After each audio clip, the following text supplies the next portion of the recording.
तुम्हाला काय वाटलं SIP म्हणजे एकच स्कीम? अजिबात नाही. जसं म्युच्युअल फंडमध्ये वेगवेगळ्या स्कीम्स अवेलेबल आहेत, तशाच SIP मध्ये सुद्धा आपल्याला वेगवेगळे पर्याय मिळतात. आता बऱ्याच ॲसेट मॅनेजमेंट कंपन्यांनी वेगवेगळ्या SIP स्कीम्स लॉन्च केल्या आहेत. काही कन्झर्वेटिव्ह हायब्रिड तर काही अग्रेसिव्ह हायब्रिड. काहीमध्ये फ्लेक्झी कॅप स्ट्रॅटेजी तर काही एक्स टॉप 100 म्हणजे स्मॉल अँड मिड कॅप.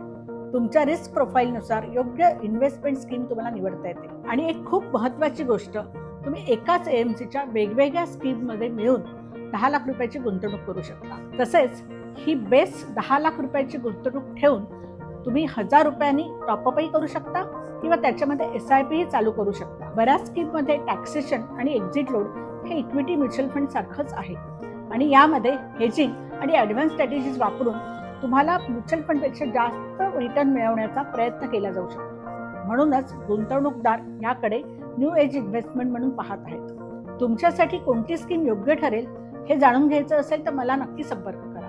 आणि माझा व्हिडिओ जर आवडला असेल तर मला नक्की लाईक, कमेंट, शेअर करा आणि माझ्या Instagram पेज आणि YouTube पेजला फॉलो करा.